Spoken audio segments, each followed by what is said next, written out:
En el número 2, diálogo en Nicaragua, ¿a Dios rogando?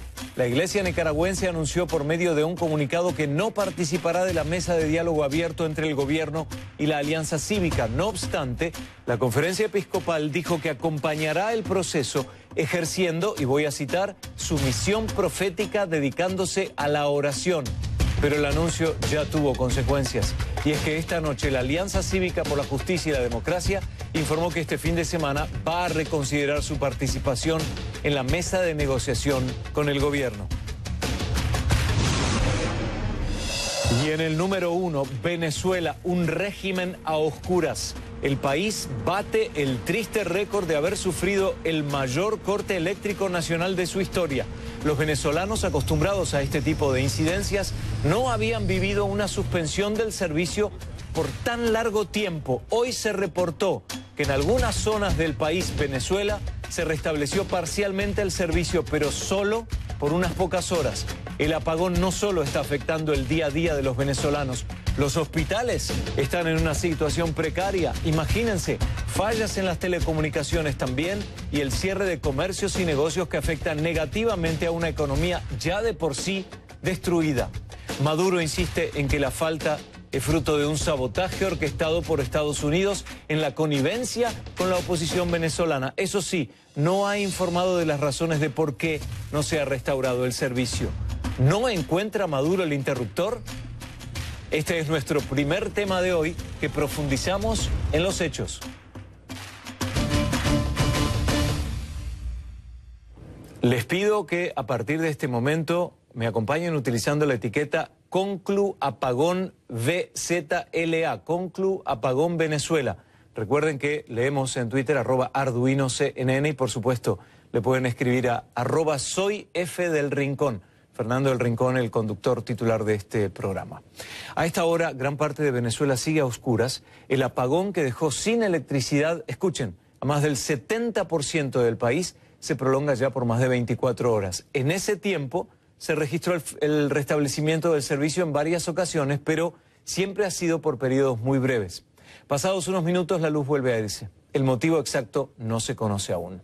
El gobierno del cuestionado presidente Nicolás Maduro apuntó a problemas en la central hidroeléctrica de Guri como consecuencia de un sabotaje. Una explicación que por otra parte no es nueva y ya han utilizado para justificar otros apagones.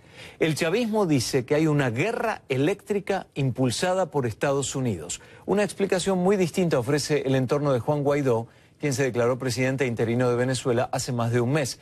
Desde la oposición culpan a la corrupción y la falta de inversión en infraestructura. Guaidó ve además en el apagón otra prueba de que el tiempo para Maduro se acaba. Y aunque de momento no hay causa, sí hay muchas consecuencias.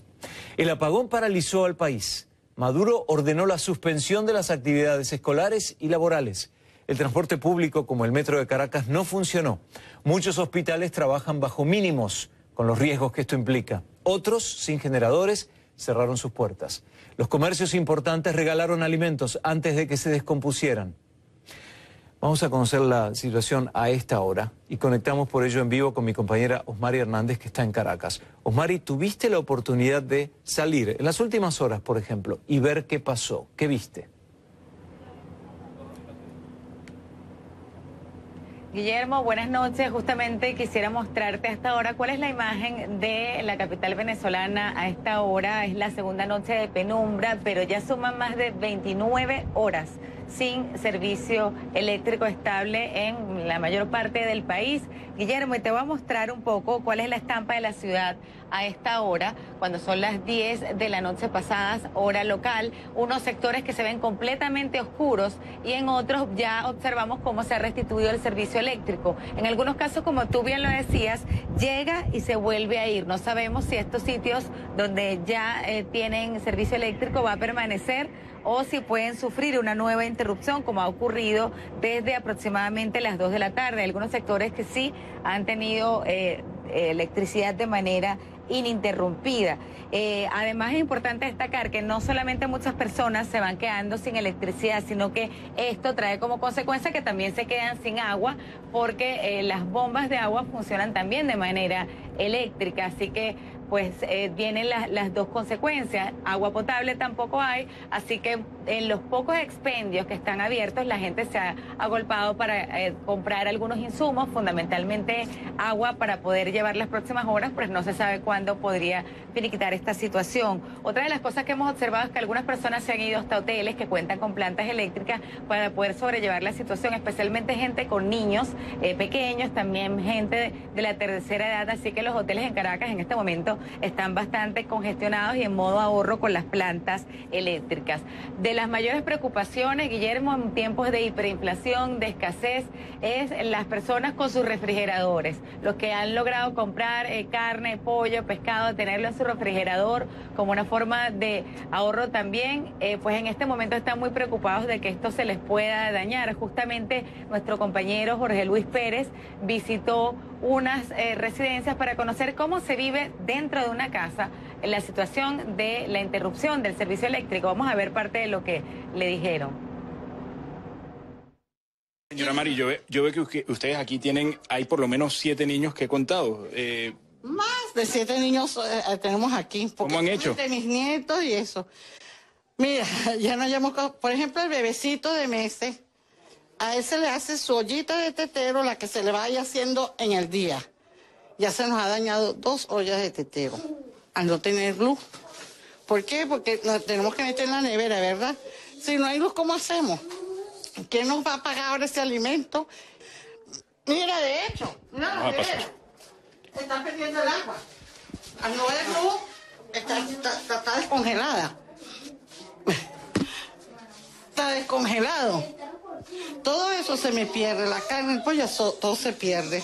Es fuerte porque estamos luchando para conseguir el alimento. Entonces cuando lo conseguimos, se nos daña y esto no nos sobra, nos falta más bien. Está como la Plaza Venezuela, luz y agua, pero como no tengo luz ni tengo agua, estoy mal. Porque si viene de repente la luz, se me daña la televisión, se me daña la nevera y ahí quedo con las manos atadas. Estamos pasando bastante hambre, bastante necesidad y aquí estamos, sobreviviendo en el nombre de mi Dios, que es el que puede, el que manda y el que tiene el poder. Carmen, ayer cuando se fue cuando se fue el servicio, ¿qué te preocupó? ¿Pensaste que iba a ser breve? Pensé que era momentáneo, que todo se resolvía rápido, pero lamentablemente no tenemos ni para comprar una vela, porque una velita aquí vale 4.500 bolívares, una velita así. Pero no tenemos dinero. ¿Pasaste la noche a oscuras? Oscura con mis nietos y yo. ¿Eso te preocupó por...? Enferma, con un marcapaso, con una glaucoma en los ojos. Ahí que vino un vecino y me regaló, para que se me quite el estrés, me regaló un palito de arroz, me lo bebí así, ¡plum! Porque para evitar, porque estoy estresada, estoy brava. Carmen, hablan de sabotaje. ¿Tú crees en sabotaje? No, esa es mentira. Eso no es ningún sabotaje. Ese es el gobierno que está haciendo esto contra nosotros los venezolanos. Entonces, que la oposición, que rectifiquen, que se acaben de ir y nos dejen tranquilos.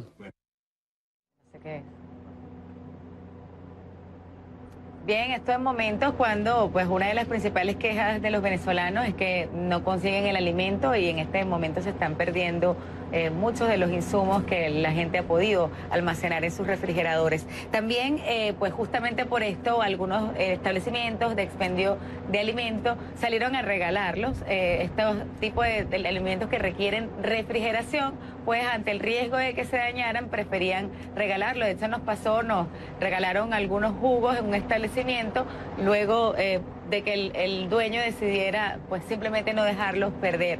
Importante también las largas filas en las estaciones de servicio, Guillermo, en este país petrolero, más de una hora y media en cola para poder llenar el tanque de combustible. Las medidas de seguridad también muy importante destacar. Más temprano vimos patrullaje tanto militar como policial. Ahorita vimos incluso despliegue de equipos antimotines en distintos puntos de la ciudad, puntos de control. No hemos visto en horas de la noche tanto patrullaje, pero sí puntos de control en varias localidades de la ciudad. Algunos intentaban resolver tratando de conectar sus equipos con baterías de los carros para seguir funcionando. Incluso una carnicería en la localidad de Chacao, en el este de Caracas, con la batería del carro, tratando de mantener, activar las neveras e incluso también los puntos.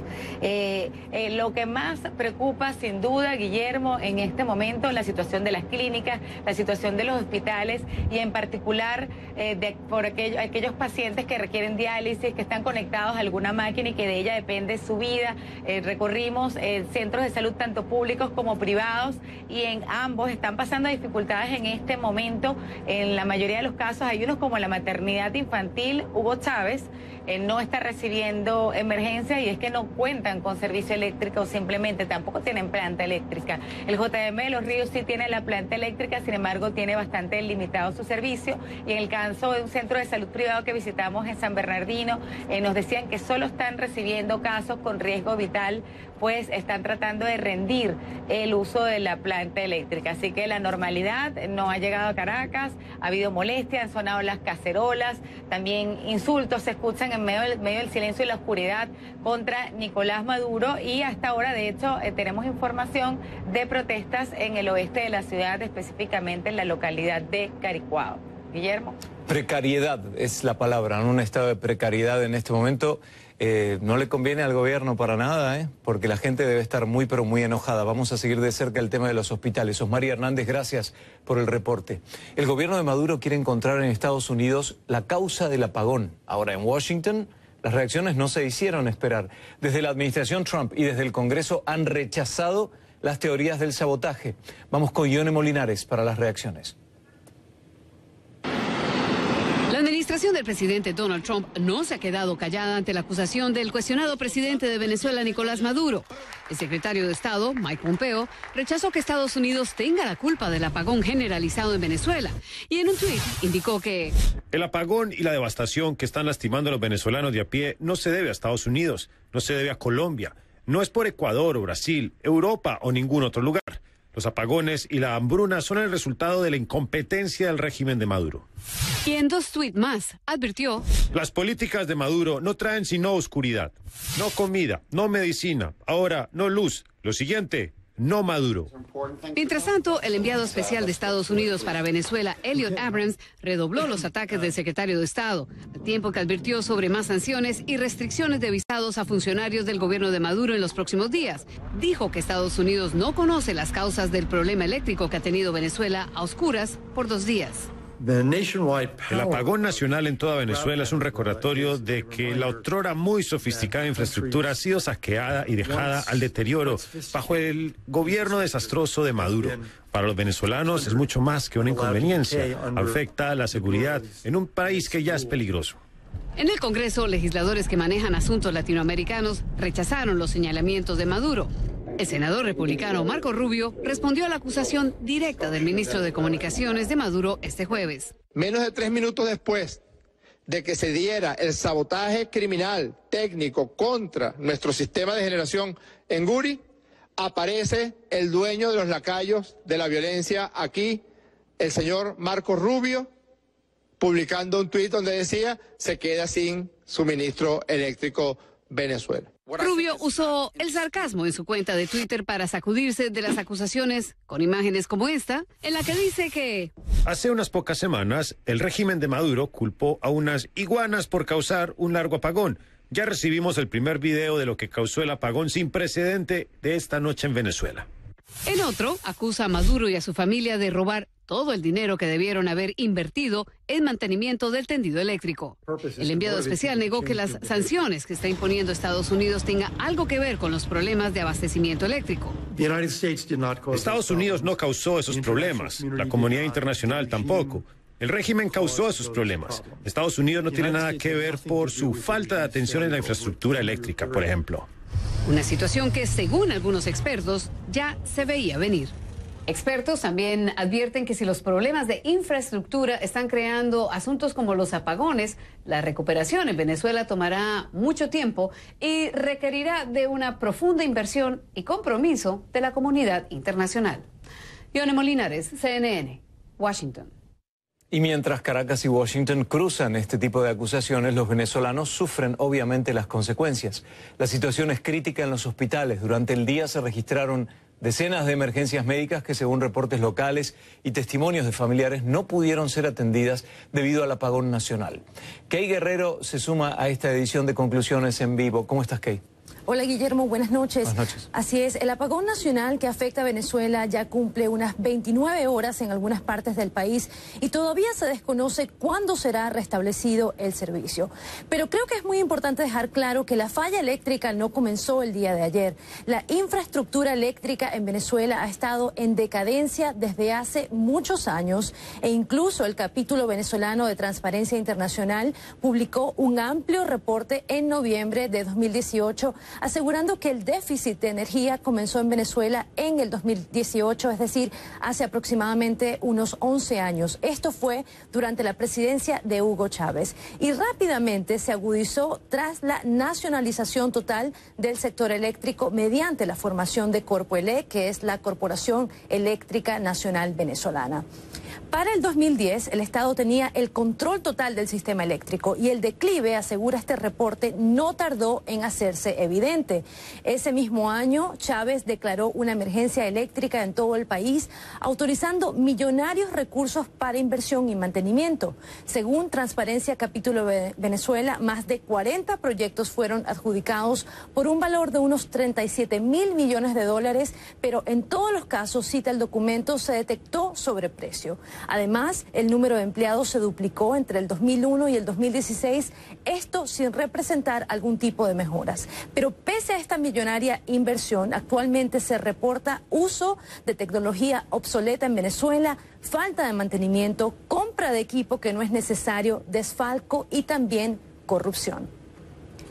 El gobierno venezolano desmiente estas denuncias y asegura que todo es parte de un saboteo, una guerra eléctrica para desestabilizar al gobierno de Nicolás Maduro. Pero independientemente de las variables, la realidad es que la falla eléctrica está afectando gravemente a todos los sectores del país, en especial al sector salud. Según un reporte de la encuesta nacional de hospitales, entre el 19 de noviembre de 2018 y el 9 de febrero de este año, se reportaron 79 muertes a causa de fallas en el sistema de energía eléctrica en los centros de salud, o sea que estamos hablando de 79 muertes en menos de 3 meses. La situación actual también es bastante preocupante.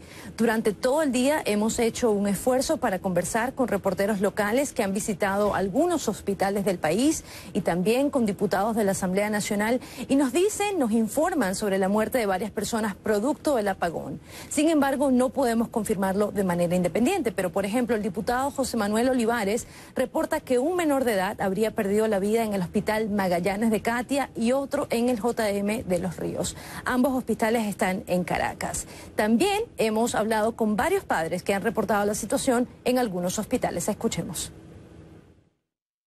Y me encuentro con que no hay luz para dializar a la niña y mucho menos agua. O sea, te podrás imaginar, mi hija, o sea, pasar un fin de semana sin diálisis es fatal para ella. No me voy con el corazón en la boca porque no sé qué hacer. Las pensiones se le elevan, los valores también, y nosotros ¿con qué contamos? Con nada.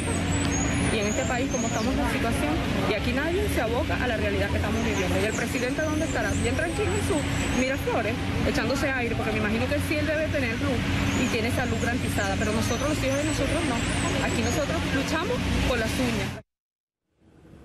Guillermo, también recibimos este video en pantalla que ejemplifica, muestra la calamidad en al menos un hospital venezolano producto de este apagón nacional. Esto ocurrió en el Hospital Hugo Chávez en el Valle, en Caracas, y es el momento en que un recién nacido tiene que ser asistido con un ventilador manual para ayudarlo a respirar. No hemos podido confirmar la autenticidad de este video y estamos tratando en estos momentos de contactar al hospital, Guillermo. Terrible. Muchísimas gracias, Kay Guerrero, por este reporte, por haber presentado la situación. Vamos a hablar más de Venezuela, un régimen a oscuras, así lo definimos. Vamos a conversar con Mauro Zambrano, él es el representante del Sindicato de Trabajadores de Hospitales y Clínicas de Caracas. Un par de minutos nos separan.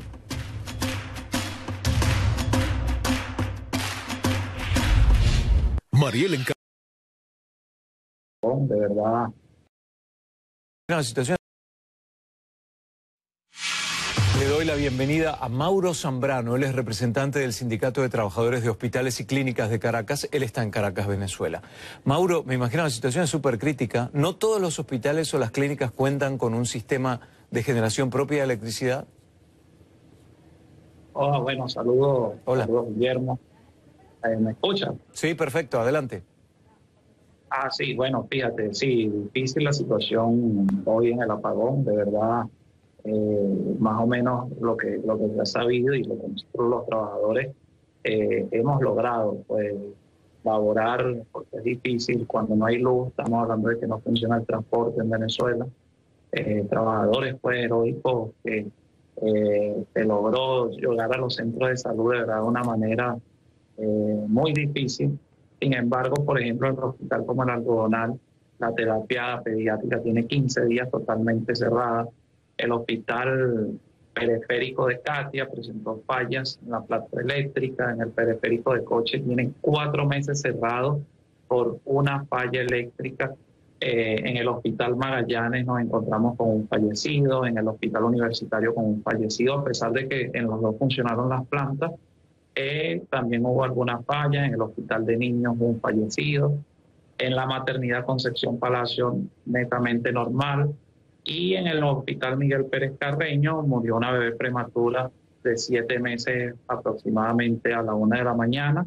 Esta situación nosotros la hemos venido denunciando en los hospitales de Caracas. Es decir, aquí las plantas no están aptas para darle, cuando se presenta este tipo de emergencia, los hospitales, pues, prestar el servicio. Y vemos a los médicos y al personal, pues, haciendo de todo, incluso trabajando con los celulares, alumbrando para poder prestar el servicio. Nosotros los trabajadores, algo que también queremos destacar es que si persisten estas mismas fallas en los distintos centros de salud, nosotros, pues, no entendemos cómo traen a médicos palestinos a nuestro país si no están las condiciones dadas.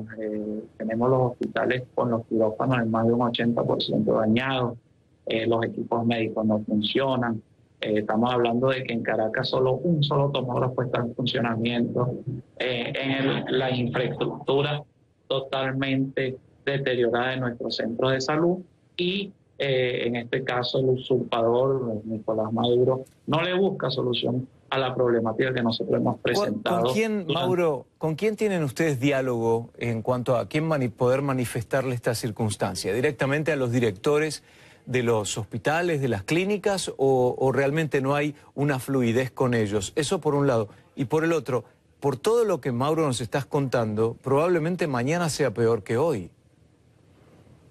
Sí, mira, nosotros simplemente en algunas ocasiones hemos hablado con los distintos directores, siempre incluso hemos hecho marchas, paros el año pasado, buscando, pues, que se solucione el tema de salud, y cada día es peor.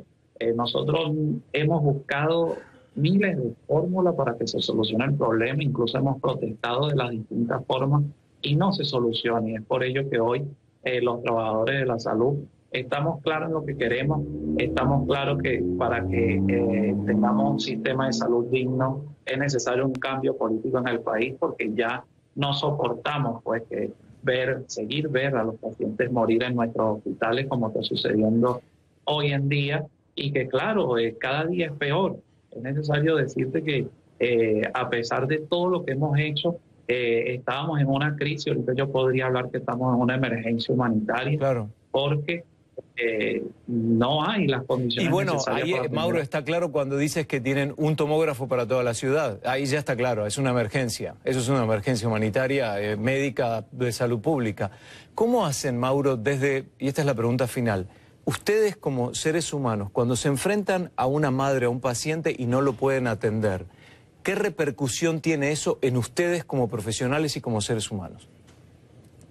Mira, da mucha indignación, incluso muchos trabajadores, debo manifestarte que nosotros con lo poquito que ganamos, porque tenemos sueldos, para que más o menos tengan una idea, nosotros aquí ganamos $6, nos alcanza solo para un cartón de huevos, en un caso, medio kilo de queso, hacemos incluso vacas para poder comprarle un antibiótico a un niño que le hace falta, que cuesta alrededor de 70.000, 80.000 bolívares, lo cual nadie aquí en Venezuela gana para eso, porque un 94% de la población no tiene cómo alimentar a su familia.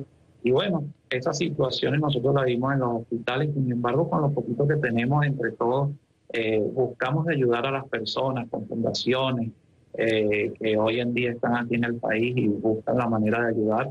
Pero nosotros los trabajadores, de verdad, lo que sí solicitamos hoy en día, y que los militares se pongan las manos en el corazón, porque es verdad que hoy aquí en Venezuela están muriendo los pacientes en nuestros hospitales por déficit de medicina, que ronden más de un 90%, y es necesario que ingrese pues la ayuda humanitaria. Y hoy Nicolás Maduro, pues vimos los escenarios donde quemaron medicinas, alimentos, que pudieran salvar muchas vidas hoy en Venezuela, y eso da indignación, tristeza, cuando nosotros vemos pues que en los hospitales sí hacen falta esos insumos que podían ingresar y salvar muchas vidas. Pues Nicolás Maduro no lo dejó ingresar. Da mucha indignación y tristeza, como te lo dije anteriormente, y nosotros vamos a seguir luchando en las calles, vamos a seguir insistiendo hasta lograr pues que nuestros pacientes tengan calidad de atención y nosotros como venezolanos y trabajadores calidad de vida.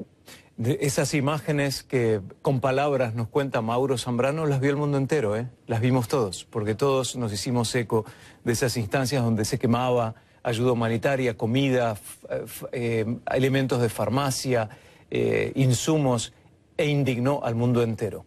Gracias, Mauro Zambrano, por presentarnos esta situación y por contarnos cómo están viviendo día a día. Él es representante del Sindicato de Trabajadores de Hospitales y Clínicas de Caracas. Buenas noches. Ya regresamos con Venezuela, un régimen a oscuras. El gobierno de Nicolás Maduro asegura que el apagón se debe a un sabotaje. ¿Pero qué dicen los expertos? ¿Es posible? Vamos a hablar con el ingeniero José Aguilar, consultor internacional de sistemas eléctricos. En un par de minutos nada más.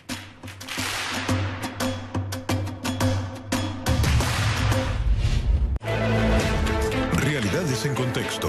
Esclarece las noticias del momento y te explica su significado. Patricia Ramos, periodista de amplia y probada trayectoria, te conecta con los sucesos globales del día y analiza lo que está ocurriendo en todo el mundo. Infórmate con inmediatez, integridad y veracidad. Realidades.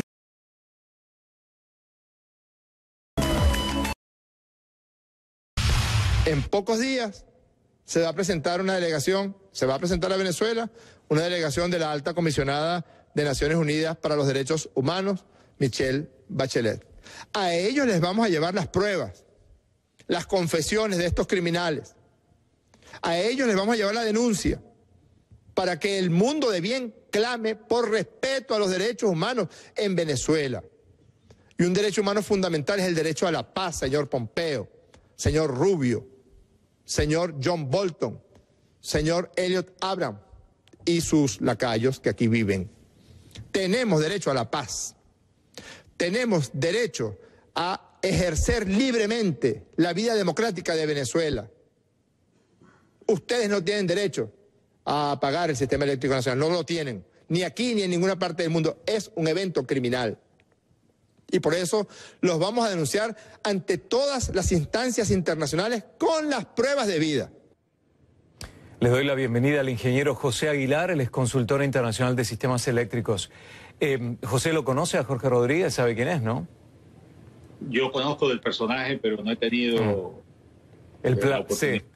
Sí. José, pero en realidad, ¿es posible lo que él dice, que un gobierno externo pueda interferir en el sistema eléctrico de un país? Bueno, yo he escuchado ese audio y yo estoy aquí para decirle a usted y a toda la audiencia categóricamente que eso es plenamente falso. La arquitectura de los sistemas de control del sistema de 765 y de la planta Curi, la cuarta planta más grande del mundo, y está anillada hacia adentro en las comunicaciones de todo su equipo de computación para el control, lo que se conoce como el SCADA, y no hacia afuera. Y entonces no hay manera de que a través de, digamos, un hackeo se pueda atacar esos equipos. Entonces, esto es simple y llanamente una mentira más por una persona que no tiene, su credibilidad está bajo cero en no solamente esta área, sino en muchas áreas de la vida nacional de Venezuela. La única excusa, entonces, para no hacer las cosas como corresponde de un gobierno es lisa y llanamente que está contaminado de corrupción, me imagino.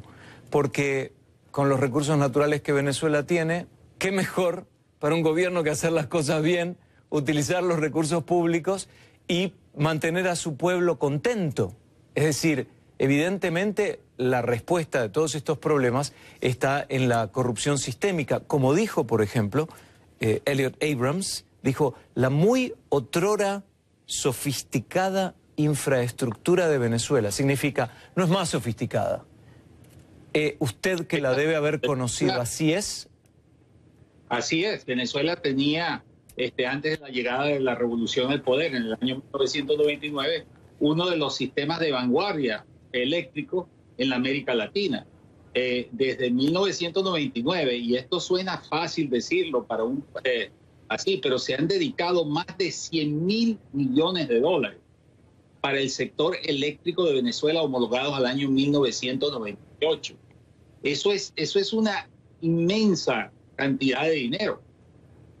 Yo que he investigado este tema a fondo, además de los aspectos técnicos, le puedo decir a usted que existen más de 43.000 a 50.000 millones de dólares que yo no puedo justificar. La respuesta es que se la robaron, compraron equipos inconvenientes, se llevaron ese dinero a los paraísos fiscales y vendieron equipos usados que no eran ni siquiera de segunda mano, en algunos casos eran de tercera y cuarta mano, y los vendieron mejor que si hubieran tenido un precio como un equipamiento nuevo. Realmente la corrupción eléctrica en Venezuela es algo sin parangón. Yo no he visto, habiendo trabajado haciendo este tipo de auditorías en 44 países, en mi vida, un país que haya gastado tanto dinero para terminar con tan poca y tan mala servicio eléctrico. Es decir, José, que antes de 1999 no había apagones en Venezuela. No, los apagones podían ocurrir en Venezuela, pero eran contaditos a un número reducido de eventos. Claro. Los indicadores estaban en rangos muy competitivos comparativos con las otras empresas eléctricas del mundo. Claro. Simple y llanamente aquí se oculta la información, se le miente a la población y se comete un abuso y atropello contra los trabajadores del sector eléctrico. Pero si la gente, José, si la gente cada vez vive peor, seguramente llega un momento que la mentira no se la cree, ¿no? Pregunta final con 30 segundos, por favor, de respuesta. ¿Se puede reparar la situación de generación de electricidad en Venezuela en un periodo razonable si hoy se pusieran a trabajar y hacen las cosas como corresponde? Sí, señor. Yo y otros colegas del país hemos elaborado un plan que está evaluado y revisado en 15.000 millones de dólares en un plazo de 5 años, con la posibilidad de que ya en el segundo año la población venezolana empezaría a notar cambios en la dirección correcta de mejoras en el servicio. Pero esto es solo posible si las autoridades del gobierno de Venezuela, que vaya a seguir la salida del señor Maduro, coloca a personal con conocimiento, con ética profesional, con honradez extrema y con una gran capacidad de trabajo para cumplir los retos. Solamente de esa forma se podrá superar esta calamidad eléctrica de Venezuela. El crecimiento económico de un país se mide por la electricidad desde la revolución industrial, así que es un dato muy, muy importante a seguir. Gracias al ingeniero José Aguilar, consultor internacional de sistemas eléctricos. Buenas noches. Buenas noches, muchas gracias. El cerco se estrecha sobre Tarek El Aissami. Estados Unidos le formuló al ex vicepresidente de Venezuela y actual ministro de Industria y Producción 5 cargos criminales por supuestamente evadir y burlar las restricciones que se le impusieron desde febrero de 2017 al ser incluido en la llamada lista Clinton. Gilbert Vega con los detalles desde Nueva York. Hola Guillermo, buenas noches. Pues efectivamente la justicia de Estados Unidos acusó este viernes a Tarek El Aissami, ex vicepresidente de Venezuela y actual ministro de Industrias y Producción Nacional, de 5 cargos criminales por supuestamente violar la llamada Ley Kingpin. Esa ley, recordemos, también es conocida como la lista Clinton y sanciona a individuos o entidades sospechosas de estar vinculadas con el narcotráfico. El Aissami también está acusado de burlar las sanciones que le fueron impuestas en febrero del 2017 por la Oficina del Control de Activos Extranjeros del Departamento de Tesoro de Estados Unidos. La acusación presentada por la Fiscalía del Distrito Sur de Nueva York también involucra al empresario venezolano Samar José López Bello, así como a 2 ciudadanos estadounidenses y otros 2 panameños que, según la Fiscalía, tenían visa estadounidense en el momento de los delitos. De acuerdo con la acusación, en febrero de 2017, el Departamento del Tesoro designó a El Aissami y López Bello de estar implicados en el tráfico de narcóticos, lo cual implica la prohibición para que cualquier ciudadano de Estados Unidos pueda realizar transacciones o prestarle servicios sin la autorización de la Oficina del Control de Activos Extranjeros. Tras ser incluido, recordemos, en la lista Clinton, el entonces vicepresidente venezolano publicó un anuncio pagado en The New York Times en el cual negó las acusaciones. No obstante, dice la Fiscalía, El Aissami y López Bello trabajaron con los demás acusados para violar esas sanciones mediante la obtención de servicios de viajes, incluidos vuelos charter privados, para ellos, sus familiares y asociados. La acusación agrega que El Aissami y López Bello pagaron esos servicios algunas veces a través de intermediarios que entregaban grandes cantidades de efectivo en Venezuela que después eran introducidas en Estados Unidos. Los fiscales aseguran que para los viajes se utilizó una compañía de vuelos charter y otras afiliadas que están radicadas en Estados Unidos y que se hicieron pagos y transferencias de fondos a través de otra compañía de servicios con sede en la Florida. En el pliego de cargos se cita que uno de los acusados ayudó a El Aissami a alquilar un vuelo privado desde el aeropuerto internacional Vnukovo en Rusia hasta el aeropuerto internacional Simón Bolívar en Maiquetía, eso el pasado 23 de febrero. De acuerdo con el Departamento de Justicia, cada uno de los 5 cargos conlleva una pena máxima de 30 años de prisión que sumados pues totalizarían unos 150 años. Hasta el momento, ni El Aissami ni López Bello se han pronunciado sobre las acusaciones. Buenas noches, Guillermo. Buenas noches, Gilbert, gracias. Ya regresamos con Nicaragua. El diálogo pende de un hilo muy fino. La alianza opositora podría definir su posición en las próximas horas. Mariela Encarnación conversa con uno de los...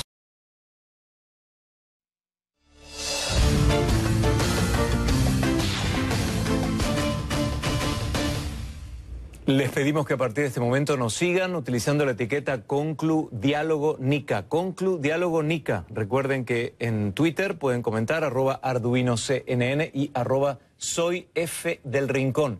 La identificación de Fernando, el conductor titular de Conclusiones. Una jornada compleja. La Conferencia Episcopal de Nicaragua decidió no participar en el diálogo entre el gobierno y la oposición. Los obispos se reunieron este viernes en sesión extraordinaria para evaluar la invitación realizada por ambas partes. Tras la reunión, la Conferencia Episcopal determinó que solo acompañará el proceso mediante la oración y no en calidad de testigo y acompañante como habían solicitado la opositora Alianza Cívica y el gobierno de Daniel Ortega. La decisión de los obispos llevó a la Alianza Cívica a anunciar que reconsiderará su participación en la mesa de negociación. Sus integrantes adelantaron que buscarán un acercamiento con el episcopado porque consideran esencial la participación de los obispos en el proceso. Mario Medrano está en Managua con nosotros. ¿Comienza un fin de semana de reflexión y reuniones, Mario? Un fin de semana que será aparentemente silencioso. Guillermo, muy buenas noches, pero que también conlleva mucha reflexión. Y es que, como ya lo decías, los miembros de la Alianza Cívica por la Justicia y la Democracia anunciaron que están reflexionando en torno a la continuidad de este proceso de negociación y que van a iniciar a partir de mañana un proceso de consultas con cada uno de sus agremiados. Esto para tomar una decisión final el lunes o martes. Y esto luego de conocer la decisión de la Conferencia Episcopal de Nicaragua de no formar parte de esta mesa de diálogo, aunque tampoco ellos explicaron sus razones. También quiero comentarte que el gobierno de Nicaragua no se ha expresado oficialmente sobre esta decisión de la Conferencia Episcopal. Consultamos vía telefónica al Consejo de Comunicación y Ciudadanía que coordina la vicepresidenta Rosario Murillo, pero de momento no hay respuestas. ¿Qué te parece, Guillermo, si escuchamos lo que decía Azalia Solís de la Alianza Cívica por la Justicia y la Democracia? Estamos reiterando en cada momento que el gobierno tiene que dar voluntad política de que quiere realmente entrar en un proceso real de resolución de este problema. ¿No ha dado señales? Bueno, deberían estar saliendo libres todas las personas que están presas, ¿verdad? Porque sabemos que todas las personas que están presas por ejercer derechos. Entonces, una voluntad política tendría que estar en función de esto, de que se liberen en estos días, esta noche o mañana, todas las personas que están presas, que son más de 700 personas, y que se deje de estar haciendo espionaje y persecución a las personas que se excarcelaron en los días pasados.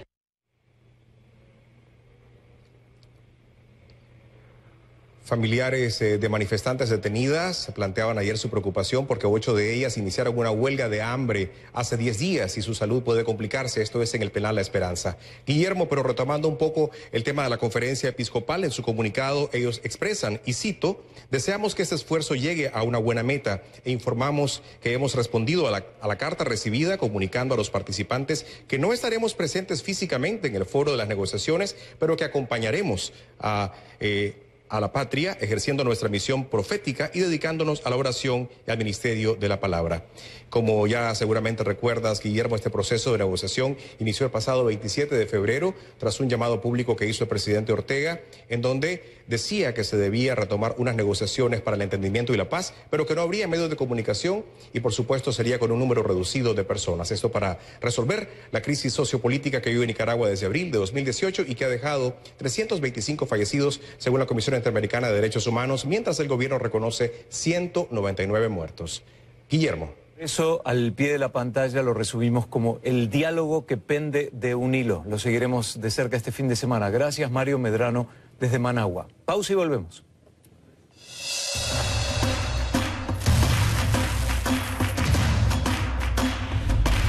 Hace mucho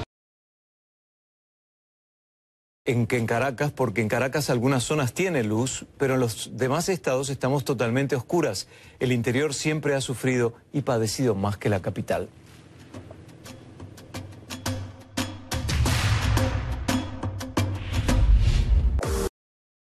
Que todo lo trastorna en función de sus malditas oscura política, dice. Terminar con un tuit de Juan Diego Granado Delgado, algo simbólico, que dice: el apagón genera un manto de duda que cubre la oscura política que todo lo trastorna en función de sus malditos intereses. ¿Es normal un corte tan largo de luz? Luz es preocupado en pleno siglo XXI, dice Juan Diego. Más que preocupado, triste, Juan Diego. Buenas noches, hasta la próxima.